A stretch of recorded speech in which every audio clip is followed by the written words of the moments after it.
Juventude, o prefeito Maurício Soares, não contente, entrou na justiça para não cumprir a lei, que era a lei que assegurava o passe livre para os estudantes.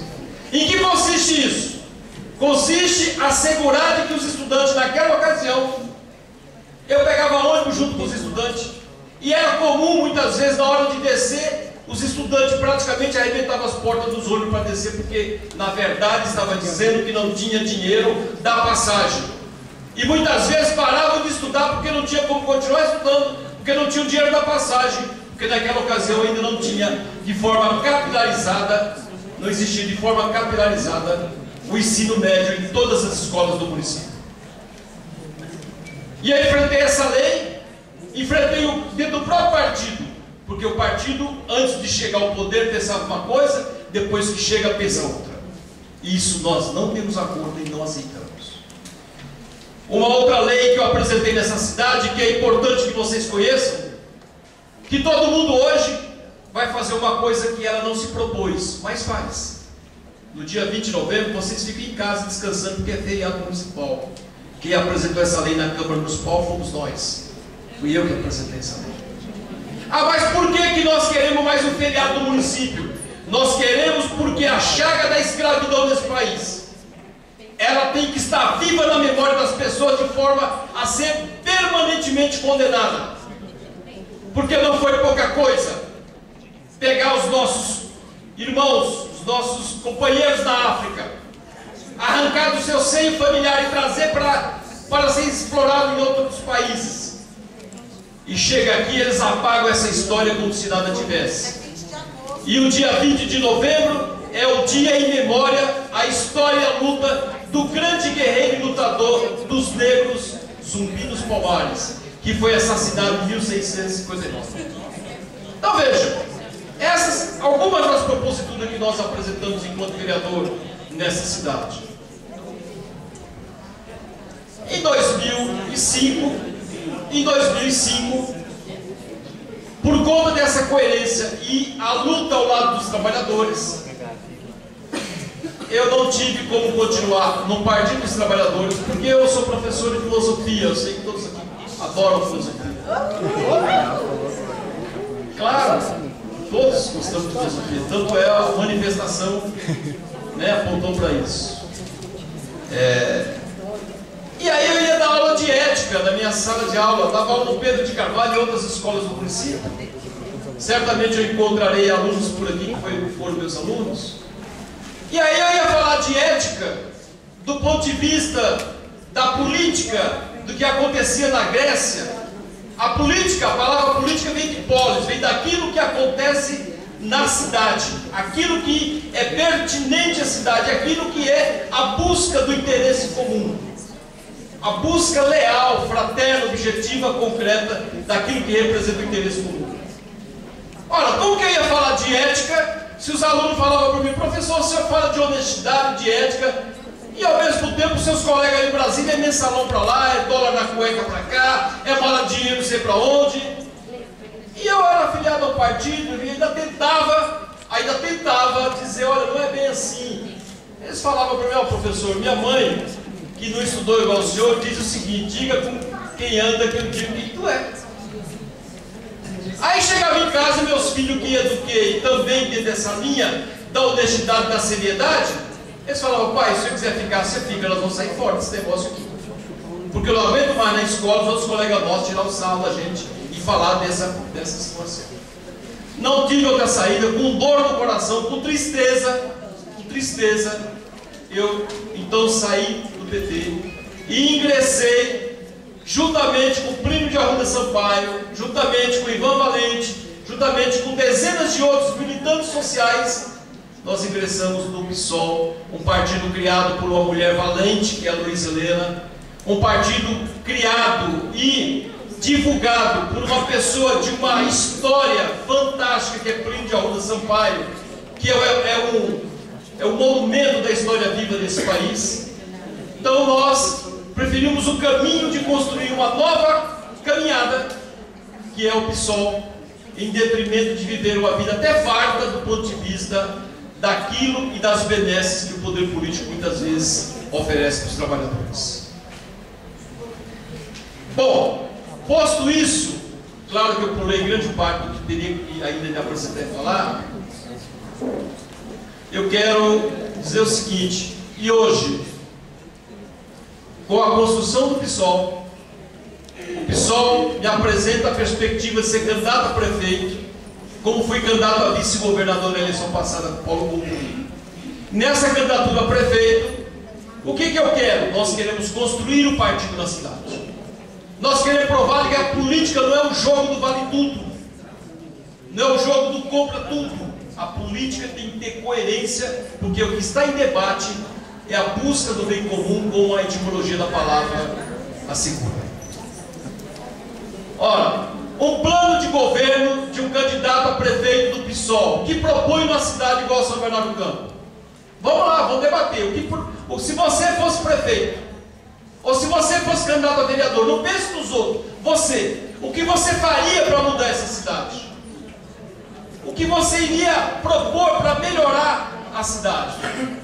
Nós estamos entendendo que o primeiro ponto é necessário ter democracia.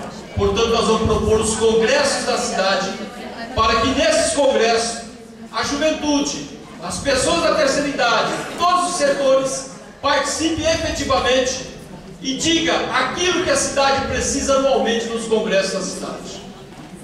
2. Nós queremos propor a proporcionalidade direta para a composição do executivo. Esse é o debate que eu estou apresentando, é um debate novo, porque normalmente o executivo ganha uma parte daqueles que estão concorrendo, o outro setor é alijado e, portanto, eles ficam fora do poder ou se vende para aquele que foi eleito. Nós estamos propondo que haja uma representação de proporcionalidade direta por aqueles que disputaram as eleições legitimamente e que representam 1, 2, 5, 10, 15, 20 ou 30% de uma fatia do eleitorado. Essas pessoas, pela porta da frente, têm que ser chamadas para poder participar em condições de proporcionalidade, e não pela porta do fundo, como acontece hoje, que se rende e muitas vezes são pagos grandes valores econômicos na sociedade. Nós queremos propor também que a cidade de São Bernardo do Campo, gente, presta atenção, a cidade de São Bernardo do Campo não é uma cidade, entre aspas, tiririca da serra, pobre, é uma cidade rica. É uma cidade rica. Uma cidade rica. É uma cidade que vai administrar no ano que vem aproximadamente 4 bilhões. Mas nós vivemos numa cidade que parece que tem duas cidades dentro do mesmo período. De um lado você tem uma cidade onde os equipamentos públicos chegaram, onde as pessoas têm de tudo, mas ao mesmo tempo você vive numa cidade, se você for lá do Baixo Alvarenga, ou se você for ao Riacho Grande, ou se você for a outros lugares da cidade, você vai ver que uma cidade com 4 bilhões de orçamento é a cidade que quando chove atola na lama e quando faz sol padecem com a poeira. É verdade ou não é? Quem é dessa região? É verdade. É verdade. Eu posso até citar o nome das vilas que padecem dessa dificuldade. Nós queremos propor que uma das prioridades nossas, não sei como está o tempo aqui, não sei se estão controlando o tempo, uma das prioridades nossas vai ser a educação. Por que vai ser a educação? Porque, primeiro, na condição de educador, é claro que eu sei que a educação é fundamental em qualquer sociedade. E vocês, na condição de estudante, estão estudando por conta de que a educação é importante, inclusive na vida de vocês. Porque senão, muitas vezes nem estariam nessas condições que estão hoje. Às vezes vindo de casa, ou vindo do trabalho direto para cá. Às vezes vão jantar, depois chegam em casa, cansado. Por que vocês estão fazendo esse sacrifício? Porque vocês já sacaram, já perceberam que sem educação formal, ninguém vai para lugar nenhum. Ou não é verdade? Ninguém vai. Você estuda porque você quer ter um aumento na empresa, porque você quer ter um posto melhor na empresa, porque você quer ter um cargo melhor. Portanto, você estuda porque é um investimento que você precisa. Na nossa opinião, com 4 bilhões de orçamento, a cidade tem que avançar de 25%, que é hoje do orçamento para a educação, para 30% que é possível ser feito, como já foi feito na capital. Porque não adianta fazer um discurso de intenção. Olha, como todo político faz. A educação é prioridade, a educação é importante, mas na hora do investimento financeiro, ele não põe o tostão na educação. É igual hoje. O governo federal fala que a educação é prioridade. Aí eu pergunto, qual o dinheiro novo que entrou na educação nesse país? Tanto é que as universidades estão em greve. Parte hoje estão em greve. Por quê? Porque na prática é um discurso de valorização da educação, mas se não aumentar o PIB, o Produto Interno Bruto, de 5% que é hoje para 10%, efetivamente, por mais discurso que você fala de prioridade da educação, a educação não vai ter a prioridade que nós precisamos que tenha na sociedade que nós temos. Então, o primeiro ponto, investimento na educação passando de 25% hoje do orçamento para 30% do orçamento. 2, nós vamos fazer uma política em São Bernardo do Campo porque nós somos contra a municipalização do ensino. Eu sei que os nossos adversários, o candidato que aí se encontra, o Marinho, o Alex, eles têm posições claras favoráveis à municipalização do ensino. A nossa posição é clara em relação a isso. Nós somos contra a municipalização do ensino, porque historicamente nós já percebemos que não agrega melhorias educacionais e que, portanto, é fundamental que continue nas condições que melhore hoje o investimento do Estado e não como se encontra hoje. Na rede municipal. 2, nós também achamos que é fundamental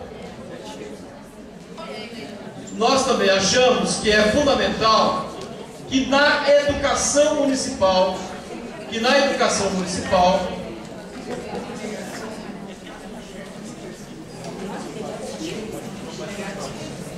na educação municipal, nós entendemos que, objetivamente, é preciso ter liberdade sindical. O que significa isso? Significa que na administração do atual prefeito, que contraditoriamente é o prefeito que veio do movimento sindical, é o prefeito que foi presidente dos sindicatos metalúrgicos, que foi presidente da Central dos Trabalhadores, nós entendemos de que é preciso democratizar a rede da educação. Porque hoje, o que acontece? Hoje os professores da rede pública municipal não têm, primeiro, liberdade sindical. Não tem liberdade sindical.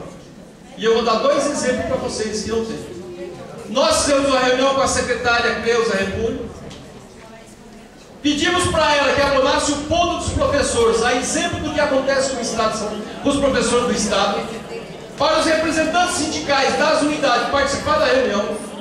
Ela concordou, publicou inclusive uma portaria chamada 34, uma rede 34. Depois revogou essa rede à revelia do sindicato, sem conversar com a outra parte do sindicato. Portanto, nós entendemos que é um desrespeito, primeiro, às relações sindicais, segundo, aos trabalhadores. Segundo exemplo, os trabalhadores de educação fizeram um congresso de educação, e nesse congresso de educação foi aprovado um conjunto de resoluções dos trabalhadores de educação, e praticamente a atual gestão jogou na lata do lixo, não aproveitou aquilo que os professores participaram e apresentaram como proposta para a sua categoria. Terceiro ponto da educação, para passar para a saúde.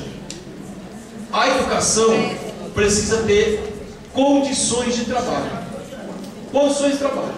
Sabe por que eu estou dizendo isso? Porque uma prefeitura rica igual a nossa, vocês sabiam que às vezes no intervalo, quando tem intervalo, que nem todos têm intervalo, os professores não têm direito de tomar sequer um cafezinho, porque se quiser tomar ou água, tem que fazer cotização. Tem que fazer uma vaquinha.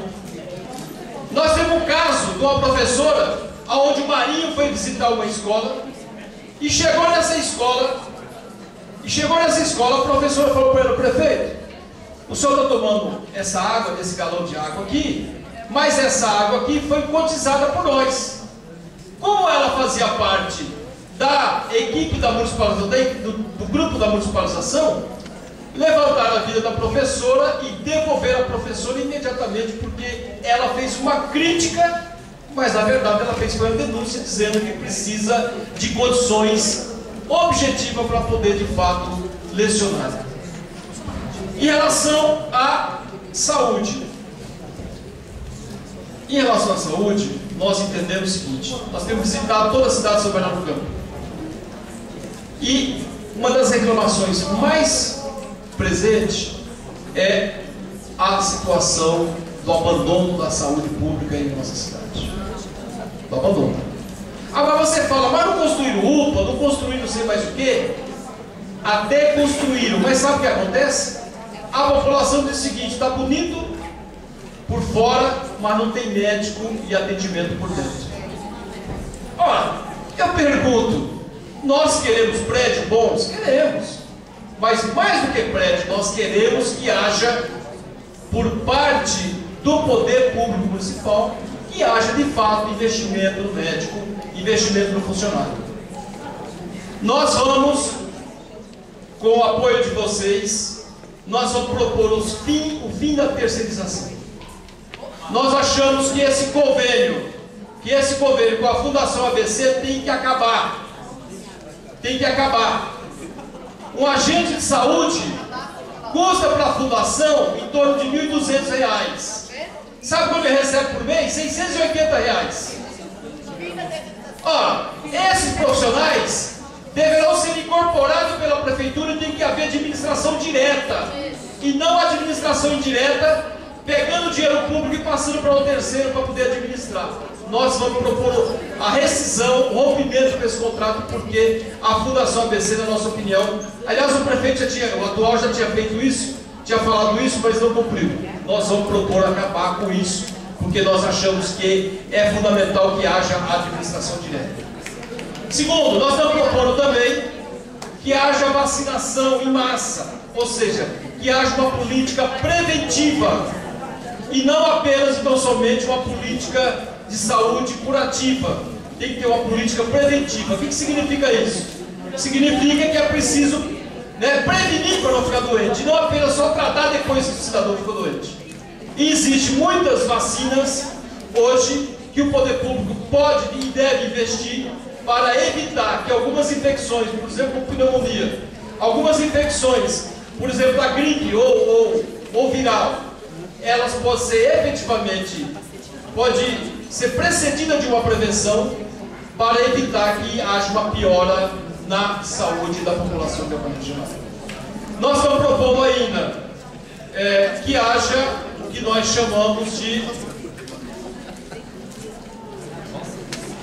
que o cidadão possa efetivamente ter um tratamento respeitoso na sua casa.